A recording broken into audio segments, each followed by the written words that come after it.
Hello, ladies and gentlemen. Welcome to Calls. This is the 2025 Mexico Open DFS Tactics show. Coming off a fantastic week at the Genesis, we're going to try and make it 2 weeks in a row and build a lot of momentum heading into the meat of the PGA Tour schedule now that football is done. As always, we have the updated weather forecast, my rankings, the ownership projections, everything you need to finalize and optimize your lineups, and quite a fun little trivia question, a poll question for this evening, in the sense that it is between Gabe and I.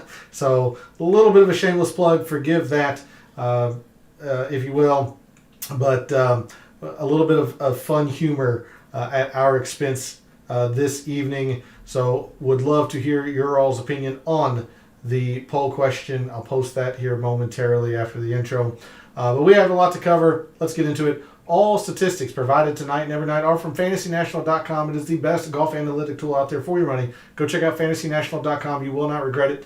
In the description of the video, there are links to all of the social media. First off, my X and Instagram, where every Monday I post research regarding the tournament, previous winners of the tournament of that week, some patterns they all share. I posted that for the Mexico Open this last Monday. So if you want to see the weekly research that I do on the PGA Tour, give me a follow at your preferred social media site. X is also where I place my weekly betting cards and top player usage in the DFS contest I play. That comes out every Wednesday after the DFS Tactics show, so that'll be out later this evening. If you want to see that, go follow me over at X.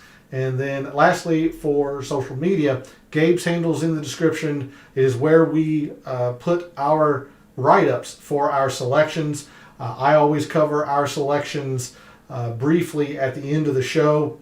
But if you want to see the more detailed thought process behind the selections that we make, me and Gabe and I, then go follow him over on social media. His handle's in the description. You'll see that. And you'll also see that he writes a great article called The Fringe. Really is a great way to start your week of preparation. I can't recommend it enough. Go follow him over on social media, show him some support, and subscribe to that article. It is free to subscribe to that article, so make sure you're doing that. And then lastly, we are live. Chat's open. Want to hear from you all in addition to the poll question, which I'll post momentarily. Who's your winner this week? Who are you targeting? Who are you staying away from? Do you think there's a wave advantage? All of that. Jump into chat, make your opinions heard, ask any questions. I will get to as many questions as I can. The last 2 or 3 Wednesday shows have been very, very popular, and I'm very, very thankful to you all for that. So I'll try to get to as many questions as possible. Ask any lineup questions, player A versus player B, any of that. Just make your opinions heard in chat. And if you're not able to catch the show live, drop your opinions and thoughts in the comments. I'll always get to those as well. But let's get into it. Let's figure out our strategies and our tactics for the 2025 Mexico Open. And we're going to start, as we always do, on a Wednesday evening with the super forecast over at Windfinder. Good evening, Derek. Thanks for jumping in chat. Much appreciated. Good to see you this evening. Thank you. Appreciate it. After a couple of close calls, in terms of outrights, it was good to finally get one across the finish line there with Ludwig last week. Had another down week. Hope this week's better. Tempted to fade Batia. We'll get into it, obviously. This week presents another unique challenge, much different than last week, obviously, with a full field, but a very weak field. So the pricing is... I don't want to say limited, but it is pretty balanced, I would say. So it presents a unique challenge, and one that we're hopefully up to the task for this week. Like I said, I had a decent week. I had a very good week last week, and we're going to try to make it 2 weeks in a row. On my end, we're going to try to help you get a big week and start some momentum for you as well. All right, I'm going to post the poll question. Again, this is a little bit of a shameless plug for Gabe and I. But if you have not seen our write-ups, they are available over on his social media site. His handle's in the description. and you'll also see it at the end of the show. So if you want to get a sneak peek or take a quick look over at that, I can urge you to do that. If you've already done it, you'll be able to answer the poll question. But the poll question might not be answerable for some of you until the end of the show. But the poll question for tonight: whose selections are right this week? Is it Gabe's? Is it mine? Are we both right, or are we both wrong? We all know really the answer to that. No offense, Gabe, but we all know the answer. But we're going to see what chat thinks this evening, and I'll make sure I give Gabe some razz whenever he jumps into chat. Struggle with these big cut events with less talented players, so I'm very curious on your thoughts. Of course, we'll get into that as well. But the poll question is up. Would appreciate your all's feedback and thoughts on it. And if you have an idea for a poll question in the future, feel free to put it in chat or drop it in the comments. Reach out to Gabe or I on social media.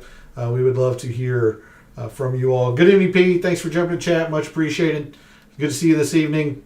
Hopefully we're ready for the Mexico Open. You haven't missed anything. A little bit of a longer intro. So right on time, P. Thanks again for jumping in tonight. The forecast for Vedanta and Puerto Vallarta, as it has been all week, very little wind in the morning. It says very little wind in the afternoon. It does pick up in the afternoon. It is very, very common around here that the sea breeze in the afternoon picks up because this is very, very close to the Pacific Ocean. Even so, I'm not factoring this into my thoughts at all. If you wanted to go on this very, very little bit of a thing, maybe the Thursday AM, Friday PM has the slightest advantage if you really want to take this at face value. But I'm telling you, all 3 years here at Vedanta, the wind starts out very calm in the morning and picks up in the afternoon, no matter what the forecast has been. And I believe Gabe even mentioned this either today or maybe a little bit earlier this week, that this weather pattern or this forecast has been the same all 3 years. And in fact, the Thursday PM, Friday AM has held the advantage. Again, I'm not going to factor it in. If you want to, you can maybe use it as a tiebreaker between players. But for me, this is just a week that I'm playing the guys that I feel most confident around Vedanta. No wave advantage consideration on my end. If you do round one showdown, go with AM players, or does it? Any showdown, I would focus on the AM at Vedanta because of that. Derek, you are. I would think that is safe to say, but really, I would have to check. I'm going to cheat and check the scorecard. The biggest thing about showdown is you want to try to get some birdie streaks. And I usually look for that in the wraparounds, like 17, 18, 1, 2. That doesn't look like a great birdie streak, even though 18 is easy. 1 can be a birdie, but 2 is pretty tough. 8, 9, 10, 11. 8, 9, 10, 11 is really difficult.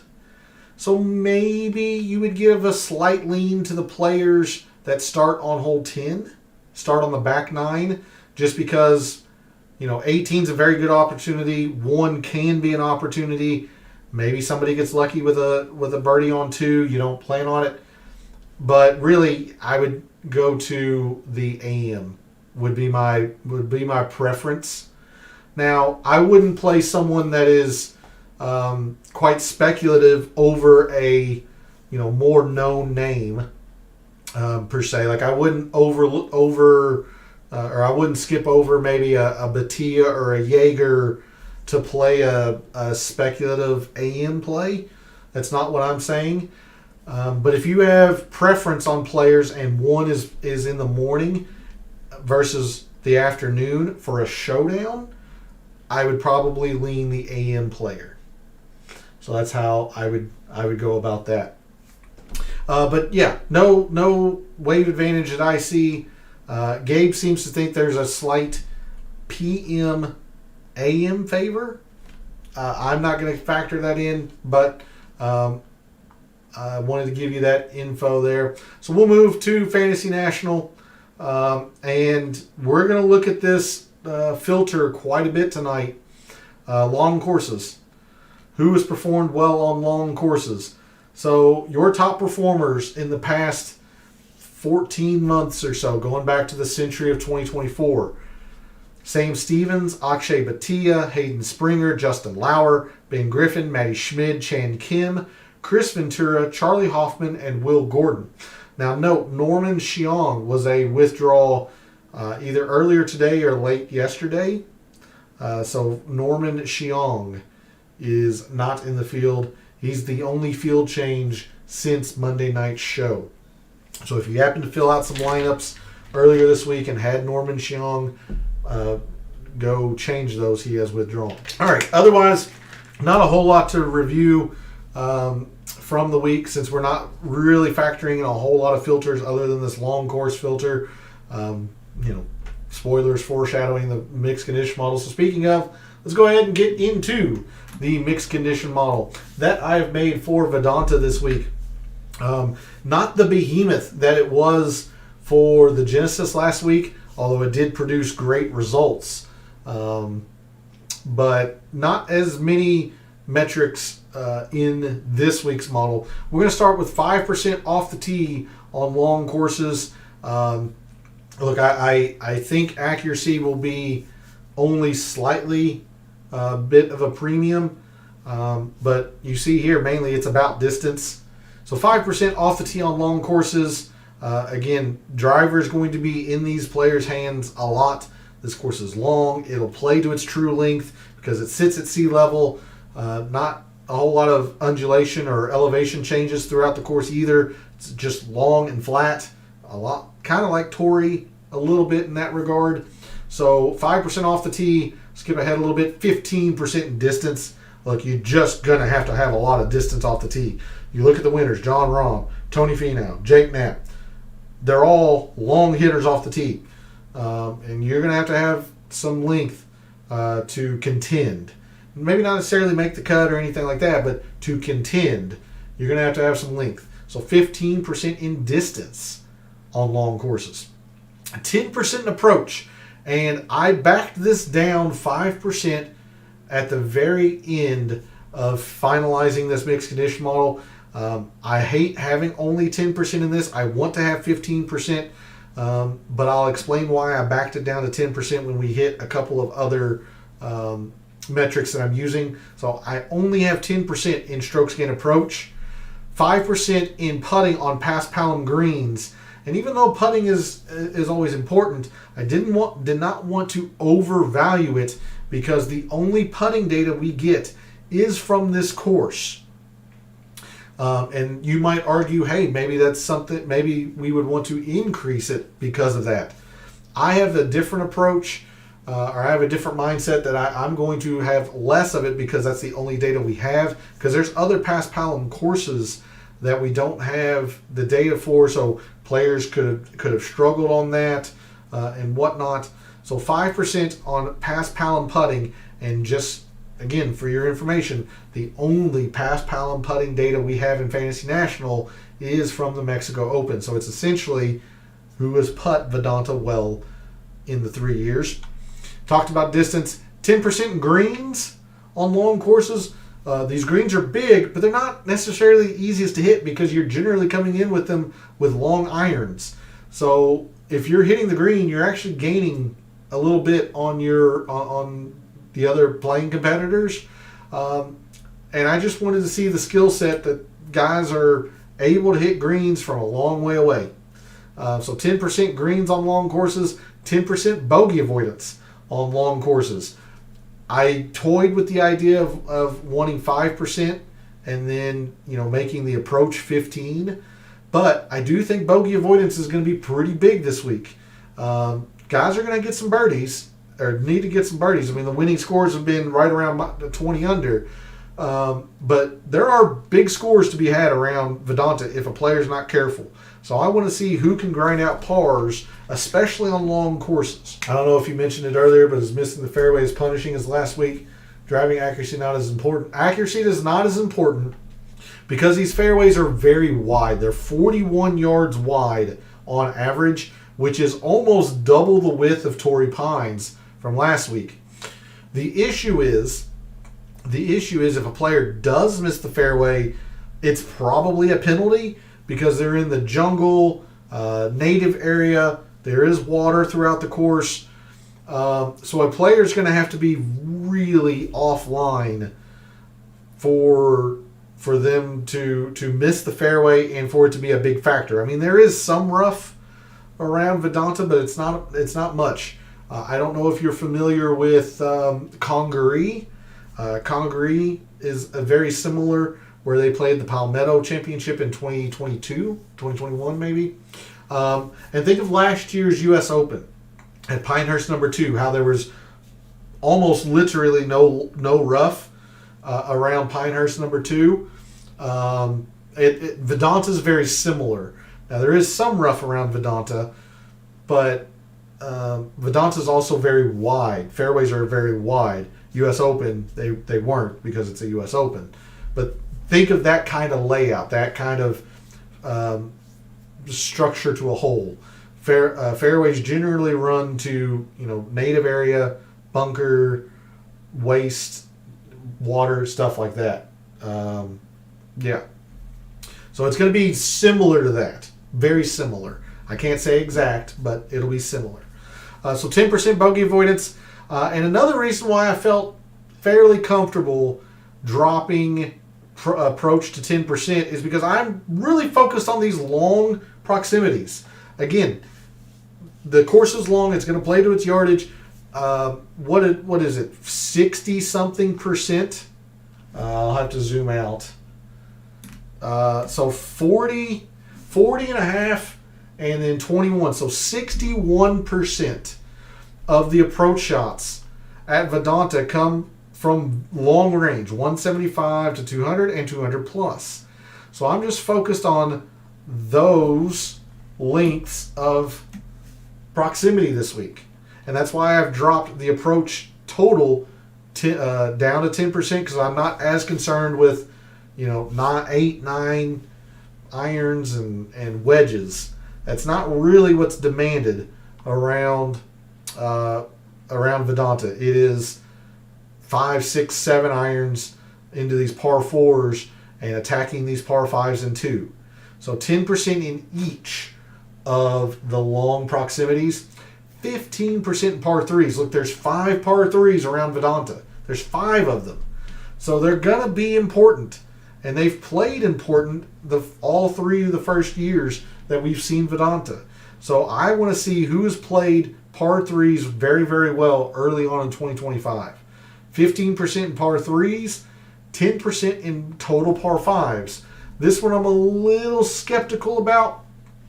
Now, the scorecard has 548, and generally it plays right around there. Has 585, has a 603, and a 637. Now, this 637 very, very rarely goes into the 650, but it has before, 650 plus. So these par 5s are pretty split in distance. If I were forced to try to narrow it down, I would have looked at 550 to 600 and 600 to 650. But I just went with total par 5s to not exclude the long one and the short one. So 10% par 5s. This is one I'm a little wary about. I'd like to have narrowed it down to a specific range. But considering I wanted to focus a lot in the long proximities, I have 15% in distance. I just ran out of percentage pretty quickly. So there's a look at the mixed condition model for Vedanta and the Mexico Open that I've built for this week. Some obvious weaknesses, or some weaknesses. other than the ones that I've mentioned where, specific length of par 5, I don't have any par 4s in here. They're pretty mitigated since there's only 9 of them on the course. This is not your typical par 71. There are 5 par 3s and 4 par 5s. So there's only 9 par 4s. They're quite mitigated in importance around here. If accuracy ends up being a little bit more important, maybe putting. But overall, I went back and checked, particularly 2 years ago when I had a pretty successful Mexico Open, and it was I tried to follow some of that, take some knowledge from that, but also with more years of data, try to enhance it, if you will. I don't think around the green is going to matter at all, so I don't have any around the green. There's a look at the mixed condition model that I have for the week. We'll move to Microsoft Excel, the reveal of my rankings. Now, a review, or for your information, if you're a new viewer, as a reminder, if you're a returning viewer, my rankings are based on 3 criteria.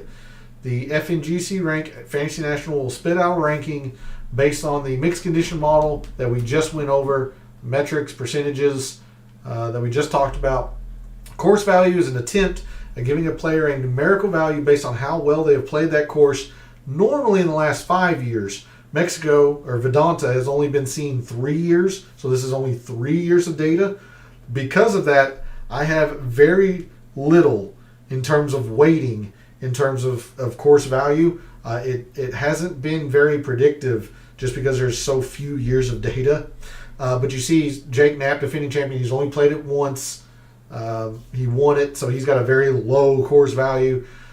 Somebody like Charlie Hoffman, who has struggled around here, has a pretty high one. And then we are playing DFS. We're trying to find unique options off of our fellow contestants. So projected ownership, and these are per Fantasy National.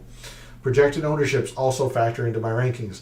My rankings for the Mexico Open go as such. Chan Kim, 7,500 Chan Kim is my number 1 player, getting helped quite a bit by the fact that he is less than 10%. He was still third by the metrics, but really getting helped by the fact that he's pretty unique. Akshay Bhatia, number 2, no surprise. Jake Knapp, Kurt Kitayama, Justin Lauer round out my top 5. Jackson Suber, 6,900 Jackson Suber, 6th.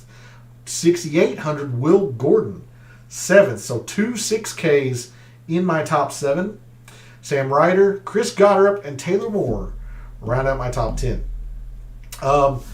Let's just talk about the 2 6Ks. They are rising quite a bit because they have some distance, particularly when driver is forced into these players' hands, like Will Gordon.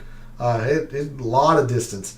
Jackson Suber's played par 3s very, very well early in the year. Now, Suber has struggled to avoid bogeys on long courses, but this is a very, very small sample size. I believe it's only the Farmers. So I'm willing to overlook that. He's pretty solid in a lot of these other metrics here, particularly these long proximities, which you see there. He's also number 1 in par 5s. It's just off your screen. He's also number 1 in par 5s in this field so far in 2025. So a lot to like with Jackson Suber. We're going to talk about Jackson Suber quite a bit tonight. And Will Gordon, somebody who I've had my eye on. I've made some wagers on Will Gordon in the past.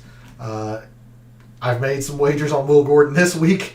Little spoilers there. But he's got a lot of distance. I believe in the ball strike, or the irons more than that. But you see how well he plays long courses. Almost top 10 in greens. Is top 10 in bogey avoidance on long courses. He's been excellent, 175 to 200. He's just been kind of okay to good from 200 plus. But I do think he's going to be more in this 175 to 200 because of his distance.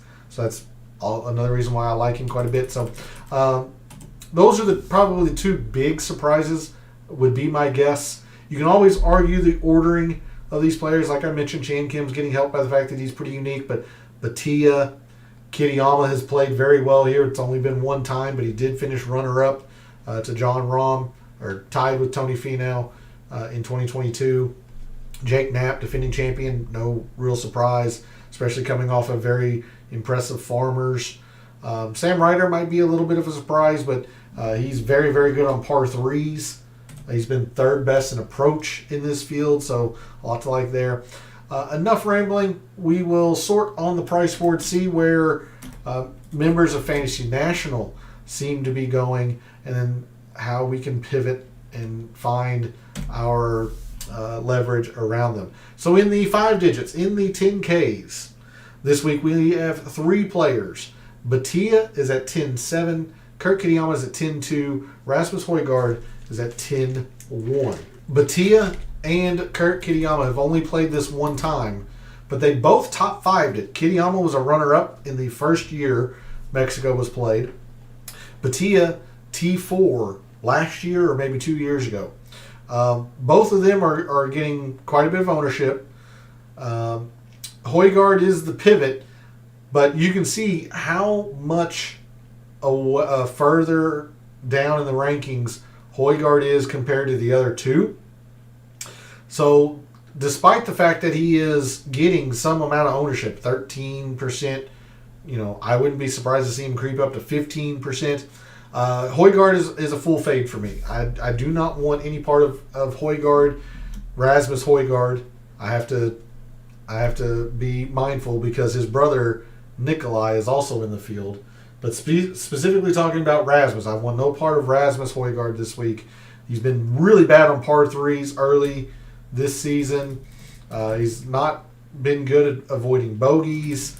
As much as I liked him at Pebble, that was because he was just a huge pivot in the area. He's not enough of a pivot, seemingly, in the 10Ks for it to be worthwhile, in my opinion. So in the 10Ks, it is chalky, but I am going to Batia if I'm up here. And I'm not always in the 10Ks this week, but I am going to Batia if I'm up there. I will sprinkle some Kitayama because he has played well here, and he is just so good with his long irons, which is what Vedanta demands. So I will sprinkle some Kurt Kitayama, but I'm much more confident in Batia. So if you're wanting to fade Batia, Derek, I don't blame you because I think he will probably be the most owned player on the slate, even though per Fantasy National, Kitayama's getting just slightly more. I would think Batia is going to end up being the most owned player, would be my guess. So because of that, I don't hate the idea of fading him. The issue is if you're building balanced lineups, it's going to be really tough. Just because there's some chalk in here that I like, and balanced lineup seems to be the way most people are going if they're not going Batia or Kitayama. Which, I mean, it sounds obvious, but I think the past couple of weeks, specifically the Genesis, balanced lineups were contrarian because you had such an elite level of a field. This is almost the exact opposite. You've got a few strong players in here, but overall this is a weak field. And I think most of our fellow contestants in DFS are going to be loath to go into the 6Ks in a weak field. Having said that, Hayden Springer is at 11.5%, so maybe Hayden Springer gets a little bit of love, but in my experience, in these weak fields, 6Ks are pretty barren in terms of ownership. I would think balanced lineups are probably going to be the way to go for most of our fellow contestants, especially because Batia's price isn't prohibitive. You can take Batia and not go into the 6Ks. So that's also helping. If Batia was more in like the 11K range, then it would be harder to build lineups with him. But that's another reason why I think balance is going to be more popular, I think. So I'm going to go to Batia. I don't know how often I'm going to go to Batia, but if I am in the 10Ks, it's Batia. I will sprinkle some Kitayama. And I'm completely out on Højgaard. Moving to the 9s. Love Sam Stevens again. I do worry that he has played a lot of golf lately. I don't care who you are. You need a break sometimes. This seems very perfectly suited for Sam Stevens. He played here once. It was a really, really poor performance. Willing to overlook that. He's plenty of distance. The irons have been great early on in 2025. Number 1 bogey avoider when it's long. But he has struggled with these longer irons, particularly 175 to 200. So it's not without concern, but I'm sure I'll have some Sam Stevens. And like I mentioned last week, eventually it's going to come back and bite me. Even though I've been, on the Sam Stevens bandwagon now for a while, and I've enjoyed a lot of his success. I think it's going to bite me eventually. Probably could be this week, especially because there's plenty around here that you can go to, like Stefan Jaeger. I love Stefan Jaeger this week. He's played here all 3 years. He's averaged a 12th place finish. He's played here 3 years. He has 3 top 20s, including a T3 last year. Prodigious length. Irons have been good. I do worry a little bit about the longest of long proximity, but it hasn't bothered him here before. So I like Jaeger a lot this week. He's not necessarily unique or even a pivot or anything. This is a chalk I'll eat. I like Sam Stevens, I like Stefan Jaeger. I like Stevens, but I like Stefan Jaeger a lot more. A lot of people seem to like Rogers, and it makes a lot of sense. He's the only player that's been better at Vedanta than Jaeger in all 3 years. You see, Rogers, he's played here all 3 years. He's top 10 every single year. I don't know. This is just kind of a gut feeling. I'm out on Patrick Rogers.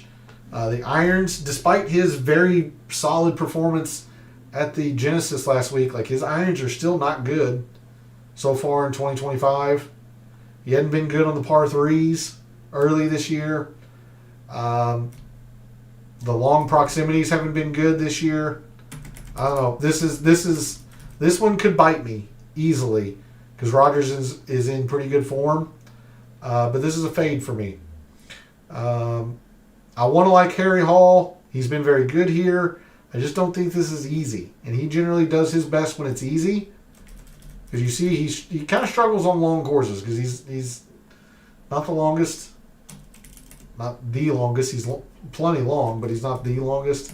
He struggles a little bit on long courses. He's much better short game-wise, like around the green and wedges. He struggles with these long irons. So I'm out on Harry Hall. Michael Kim makes a lot of sense. He's been in great form as well. Very good long iron player. But this is another fade. You just can't play everybody. Especially since I'm using Batia and I'm using Stefan Jaeger. I'll be using a little Sam Stevens too, but I'm using Jaeger, I'm using Stevens. I got to get off the chalk, and Michael Kim and Hall and Rogers is some of them that I'll get off of. So then the last person in the 9Ks I'll talk about is Taylor Moore, rated out 10th. I was a little surprised by that. I don't think I'm as high on Taylor Moore as 10th in my rankings, but 5th in distance, so he's got plenty of distance. His irons have been pretty bad. He's lost in 3 straight tournaments coming into this. Having said that, he's pretty good with his long irons. Maybe not as elite as somebody like Batia up here or even Kitayama, but he's been good. So he's got that going for him. He's also number 1 in par 5s along with Jackson Suber early on this year. So there's a lot to like. I don't like the ownership, so I'm sure I'll have Taylor Moore. but I'm probably going to be under this 16%. But I'll probably have him. So in the 9Ks, I'm going to have a lot of Stefan Jaeger. Jaeger's going to be all over social media, at least for me, later on in terms of most used players and lineups, betting card, all of that. We'll talk about Jaeger later on in the pick selection, all of that.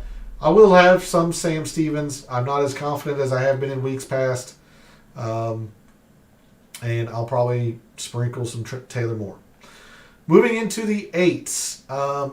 Despite Ben Griffin rating out fairly well, I worry about his lack of distance. He was not good here in his previous try.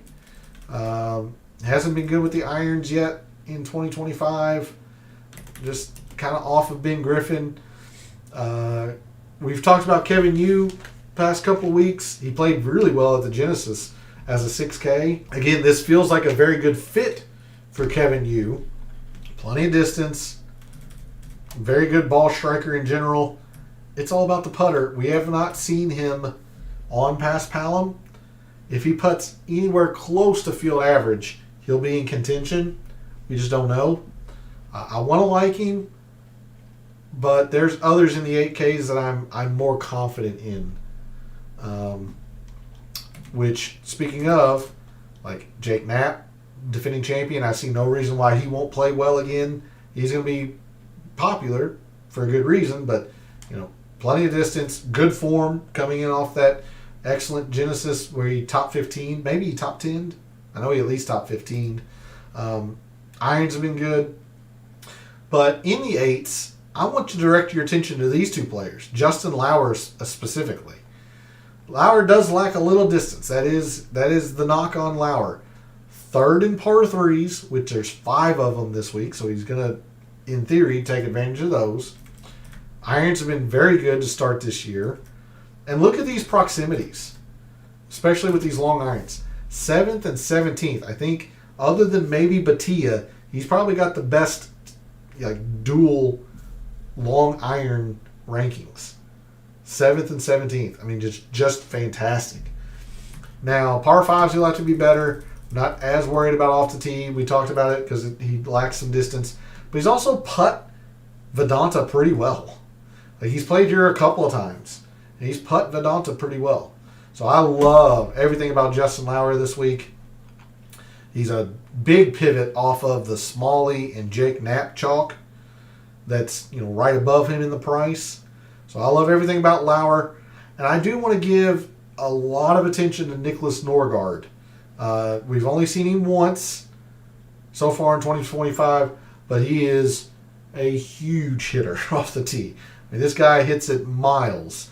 Sometimes it doesn't stay in the same zip code, which if it's that way this week, it's going to be a problem, as with any course. But if there was a course that fits, it would be Vedanta because these fairways are so wide and forgiving. I really like Norgard as a potential sleeper. Like I said, plenty of distance. This is betraying his distance. He's really top 5 or 10 in this field.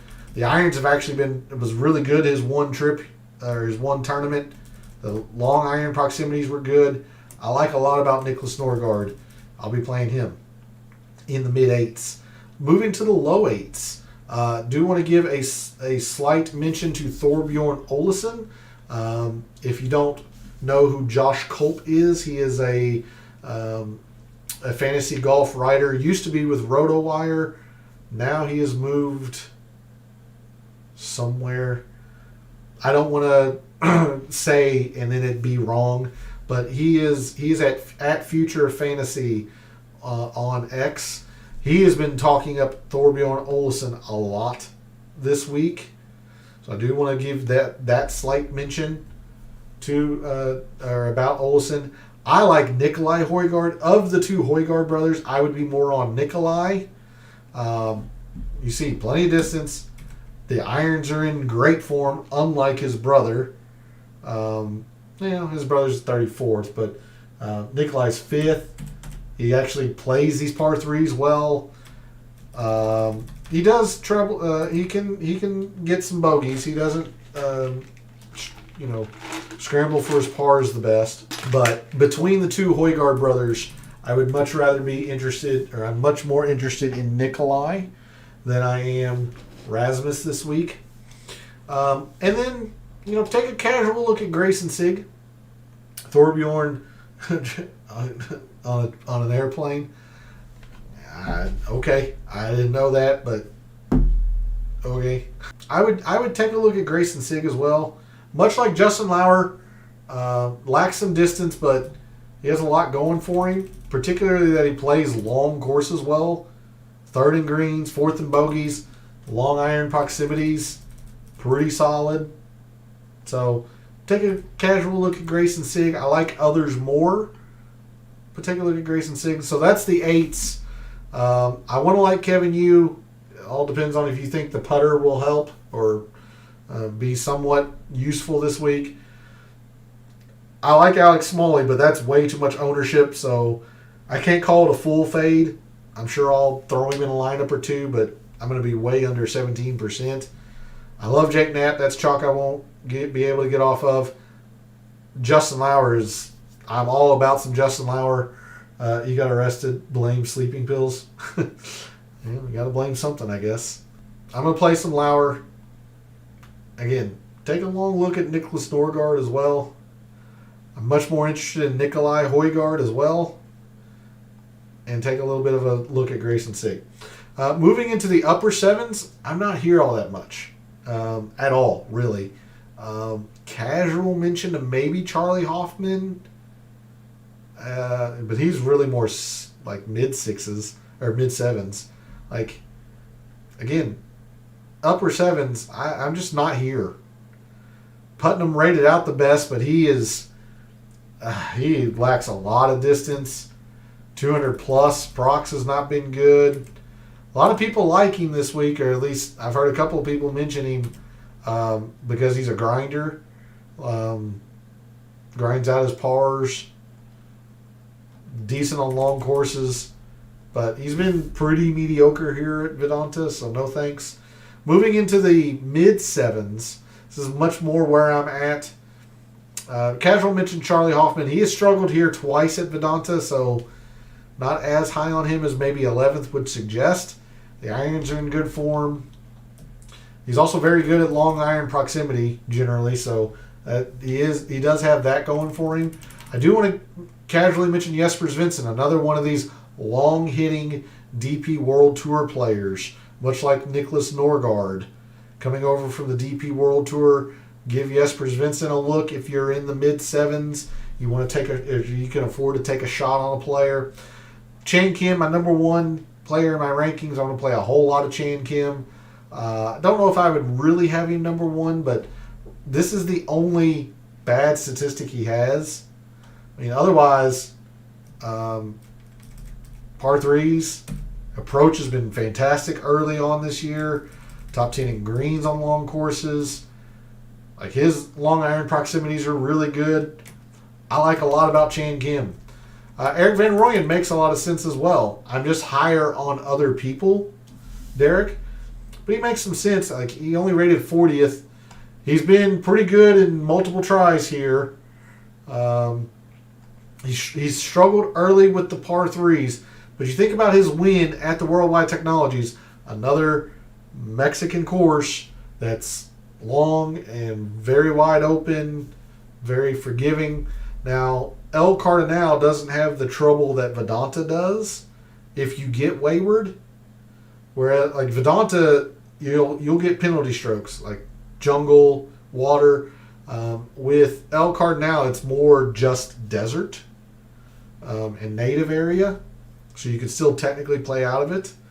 So if Van Rooyen does get wayward, that could be an issue. But 3rd and 2nd in the long iron proximities, he makes a lot of sense.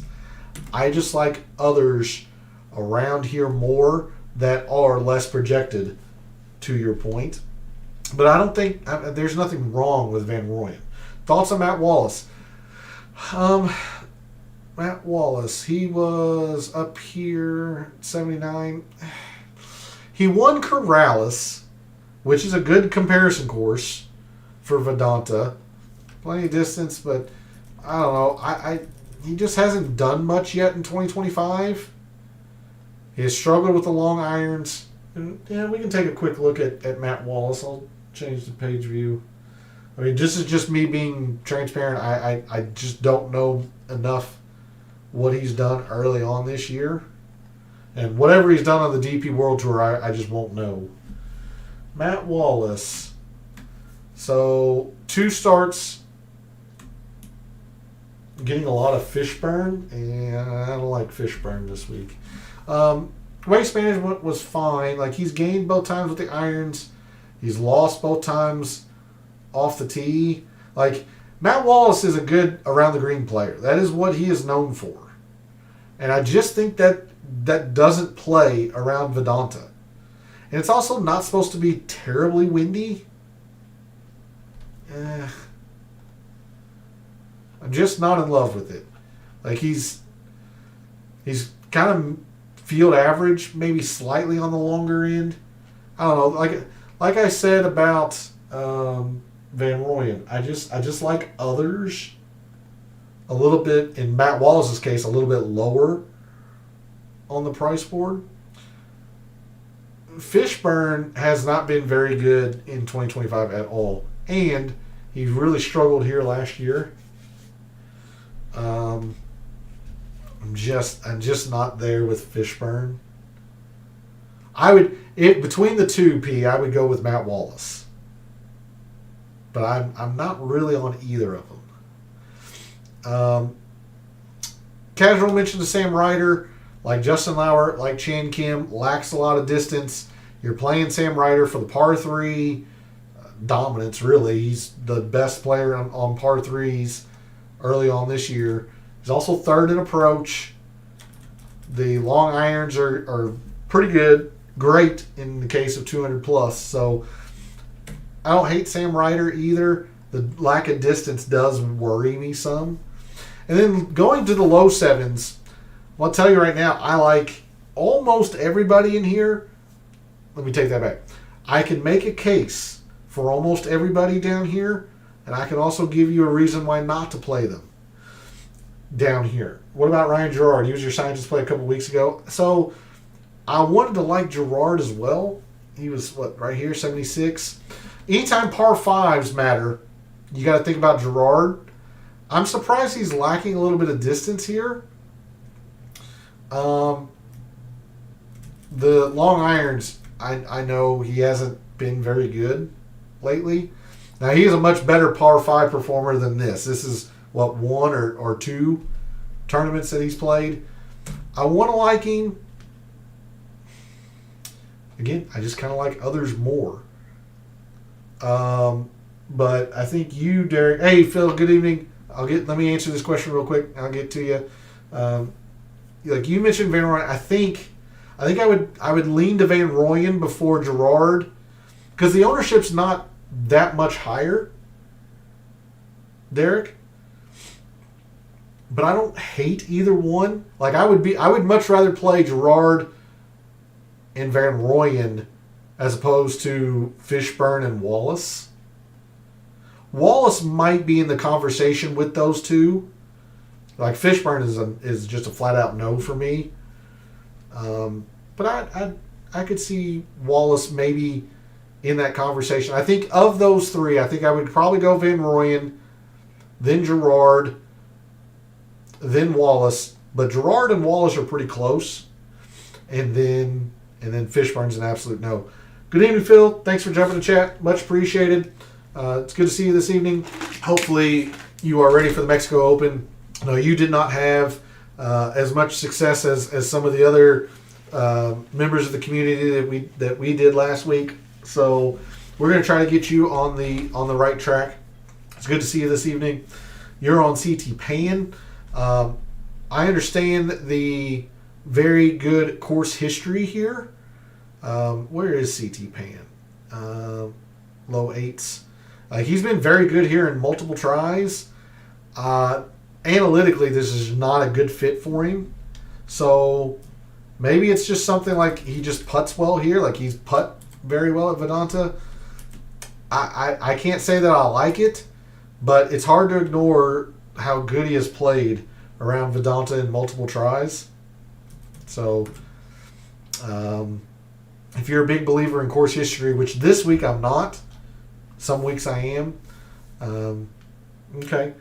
Low sevens getting McCarty, McGreevy, Hoey, Schmid, Kanaya, Highsmith, Matty Schmid. So like I was saying, in the low sevens, I can make a case for a lot of these players.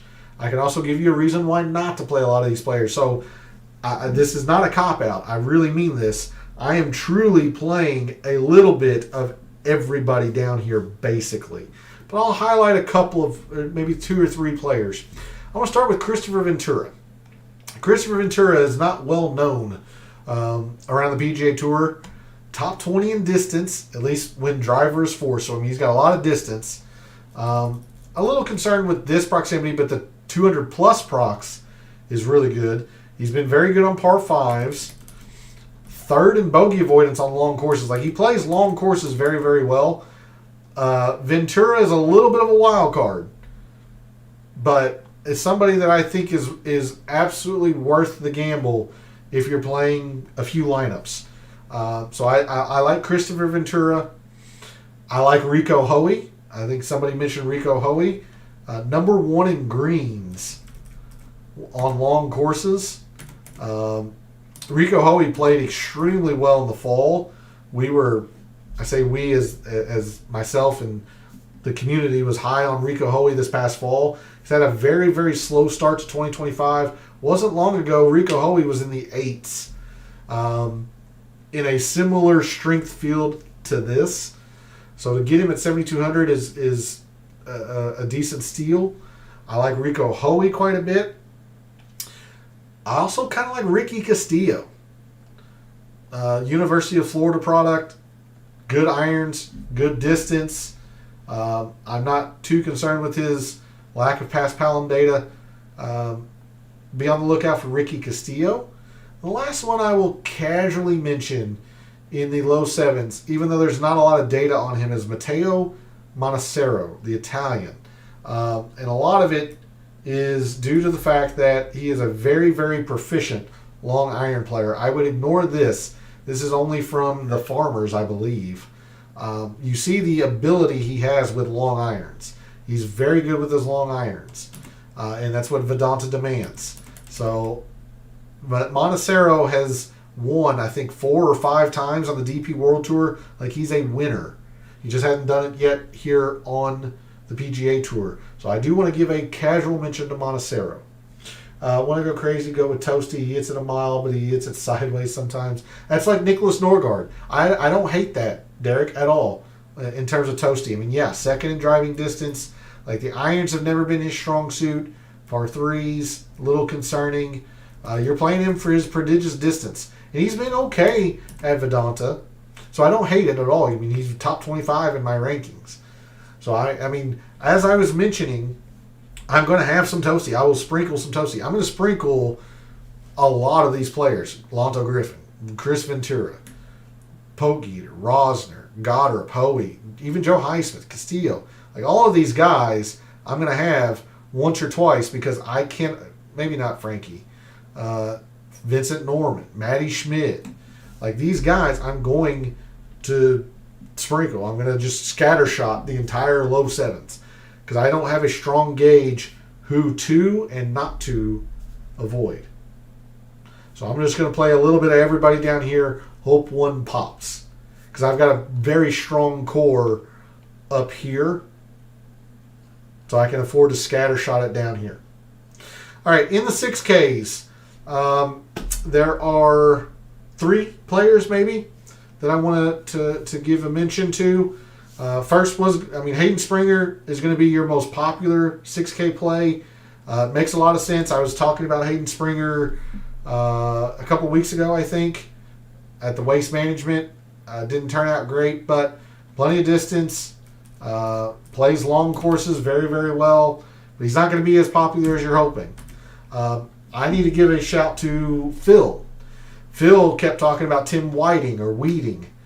6,400 Tim Whiting. He's going to be somebody I'm going to urge you to consider if you're into the 6Ks. Lots of distance, very good irons so far in 2025.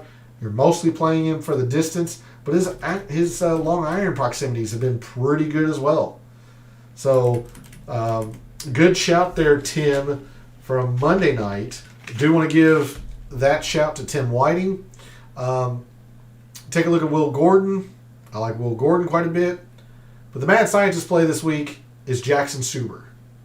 Love everything about Jackson Suber this week. He's long enough. I know he's not prodigiously long like Tim Whiting or some of these others, but he's long enough. Plays par threes exceptionally well, or has so far. Second in irons. Second at 6,900. In the 6Ks, you're getting the second best iron player in the field. And look at these long iron proximities as well. 33rd and 4th. First in par 5s. Everything that Vedanta demands, Jackson Suber has been very good at so far in 2025. Small sample size. I get it. But Jackson Suber is going to be the mad scientist play. I really like a lot about Jackson Suber this week. Never heard of Jackson Suber. Well, he's a rookie off the Korn Ferry Tour. And I think this week's going to match him pretty well. Again, he's never played Vedanta, so we don't know the putting on Paspalum. He's a Best Buy worker. Well, I mean, if he wins, which, again, foreshadowing, he's on the betting card. If he wins, I'm going to do a lot of shopping at Best Buy, so maybe I'll see him there. But Jackson Suber is the mad scientist play for the week. All right, there's a look at the price board, how I see it, and where our fellow contestants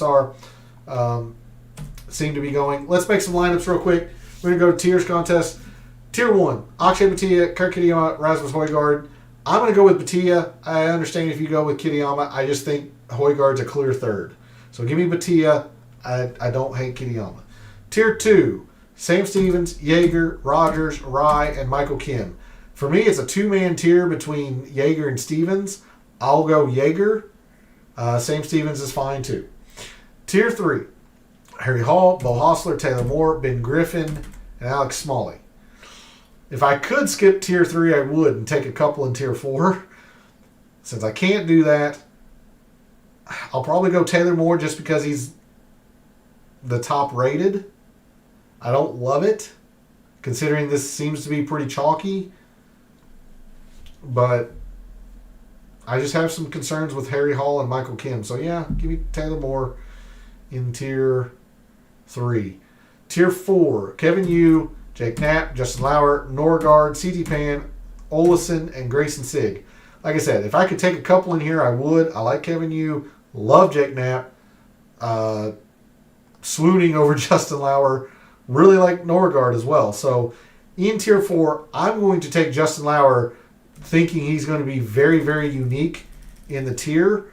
But if you took Norgard, if you took Knapp, even if you took Kevin Yu, I wouldn't hate it. Tier 5, we got Nikolai Højgaard, Fox, Wallace, Mac Meisner, Putnam, Fishburne, Thorbjornsen. This is a one-person tier. It's Nikolai Højgaard. Yeah. And then finally, Tier 6, Montecero, Vincent Norman, Matty Schmid, Kanaya, McCarty, Grillo, and Lawrence. I'm going to go with Montecero. I think he's intriguing. But, I don't hate Vincent Norman. I don't hate Matty Schmid in this tier either. So this tier's construction goes Tier 1, Akshay Bhatia, Tier 2, Stefan Jaeger, Tier 3, Taylor Moore. I don't like Tier 3 at all, really. Tier 4, Justin Lauer. I wish I could take like 2 or 3 from in here. But Tier 4, Justin Lauer. Tier 5, Højgaard. Tier 6 is Mateo Montecero. All right, now let's start building some of these big GPP lineups. Figure out where our fellow contestants are going and how we can maneuver around them. If you have not seen the write-up on Gabe's social media, I urge you to go check that out. That way you'd be able to answer the poll question. I have seen a few votes in there. Gabe has now jumped in the chat. Good evening, Gabe. Thanks for jumping in the chat. Much appreciated. We all who's really got the better picks this week. we're probably both wrong. It's probably the right answer. But we'll see. We'll see what at least my chat thinks, and then we'll see when we go over to your Substack chat. Be an interesting conversation over there. So we're getting ready to build some lineups, and then we'll go through. I know how this goes. We're both wrong. Yeah, that's probably how it's going to go. But stick for everyone else. Stick around. We're going to do the pick selections here right after we build some lineups. All right, let's try to build a couple of chalky lineups real quick. If our fellow contestants are indeed going to Akshay Bhatia, you don't have to go into the 7Ks. However, per Fantasy National, and I know Gabe, you sent out your projected ownerships. Just full transparency, I wasn't able to check those. I had something going on earlier this evening. Hayden Springer's at 11.5%. I can't imagine that he will be that high when the contest, actually starts. But per Fantasy National, we're going to go with Hayden Springer. And this gives our fellow contestants quite a bit of wiggle room here. I still don't know if they're going to go to like a Stephen Yeager or a Sam Stevens, but they could easily go to a Taylor Moore or a Michael Kim in the low 9s and build this kind of a structure, like the basic structure of a Stars and Scrubs. A 10, a 9, and maybe an 8, a couple 7s and a 6. So in the 8s, this would be Alex Smalley. Jake Knapp's going to get a lot of attention this week for a good reason. Moving into maybe the low 8s or in the upper 7s, like Antoine Rosner. I've heard his name going around quite a bit. And then 7,600, this is Eric Van Rooyen. If you find 100, this might be Michael Thorbjornsen. We'll throw in Van Rooyen here. A little bit on the higher side of ownership with 85%, but I'm guessing this is probably going to be a fairly chalky or standard style lineup this week. Bhatia or Kitayama. If our fellow contestants don't go into the 6Ks, makes it a little bit more challenging, but they can certainly do it. Rosner would be it at 73. Kevin Roy getting some attention in the low 7s. They probably would have to come off of Taylor Moore, make Alex Smalley maybe their second, then go maybe Nikolai Højgaard, and then 78 would be Michael Thorbjornsen, leaving 100 on the table. But you can see just fairly popular if our fellow contestants aren't going into the 6Ks with Bhatia. Now the other way they could build this is go balanced. So we'll use Sam Stevens, Sam Stevens, Stephen Yeager, Michael Kim might be the start of some teams. In fact, we can maybe try to throw him into this. Go Stevens, Michael Kim, drop down to, again, a Jake Knapp, an Alex Smalley, maybe a Nikolai getting some attention. Thorbjornsen again. Rosner would be the bottom of this middle, or this balanced lineup, excuse me. Yeah, 7,800 it's Thorbjornsen and like Grayson Sig. This is 100 over. I apologize. I'm just trying to find the most projected ownerships per Fantasy National. Again, I understand this is 100 over, but this might be the way balanced builds are going. In fact, if we just did Yeager, there you go. That's now 100 under. So that's how it seems like most balanced lineups would probably be going. So instead, how are we going about this? The first is just trying to beat them with the same shell. If you were to do that, again, I'm going to go with Yeager. I know he's popular, but makes a lot of sense. And then I'm just going to hammer the 8s. There's a lot I like here in the 8s. And you can get some really good uniqueness in here, like Justin Lauer, Norgard,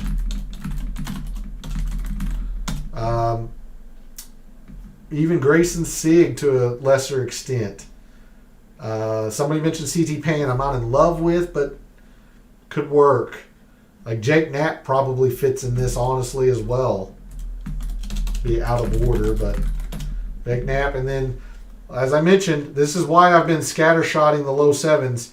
I've been around this price range a lot, averaging 74.50. Like Chan Kim on down, like just take your pick. You know, I'll say maybe Chan Kim and Christopher Ventura, just for this lineup. Like you're right in that sweet spot of ownership where you got a tournament favorite. One of my favorite plays in Justin Lauer. Norgard, I think, fits this very well. Jake Knapp's one of the tournament favorites. Kim and Ventura, you know, this is pretty good leverage on a balanced build. But probably the more common way I've been doing it, because there are a few 6Ks I like, I've been getting greedy. I've been going Batia Yeager, Batia Stevens. You know, again, I'll sprinkle some Kitayama, but mostly it's Batia. I'll be going Batia Yeager. I don't mind doing a double six. I know a lot of people are a little loath to that. Maybe a balanced build with Lauer, Bo Hostler. I don't hate Bo Hostler either. He didn't rate out well, but he is a pivot in that area. 91. I don't hate it. Don't hate it. So, like Batia, Yeager, again, like if you want to get extra greedy, like Justin Lauer, and then just really scattershot the low sevens again, like Lonto Griffin, Rosner, Chris Goddard, Ricky Castillo is somebody that I've had my eye on for this week. 7,100. It leaves you with 7,100. You know, maybe you go Mateo Montecero. Maybe you go Matty Schmid, Vincent Norman. Say Matty Schmid. Somebody mentioned Matty Schmid. I don't hate it. The only problem with Matty Schmid is that he is played here a couple of times. Not just once, a couple of times, and it's been bad both times. But he's got the length. He generally plays long courses well. The long irons are okay. I don't know. Maybe it's just something about Vedanta he doesn't like. But these are the kind of lineups that I've mostly been building. I'll build a few balanced, but I've been trying to get it greedy. Batia Yeager, Batia Stevens. Maybe I do a Stevens, Yeager, Taylor Moore. Things of that nature. I've just been getting greedy up top because I've been scattershotting the low sevens. I don't mind dropping into the sixes for a Jackson Suber, a Tim Whiting. I mean, if we put Tim Whiting or Whiting in this, like that frees up 600. You could do your double 10 if you wanted.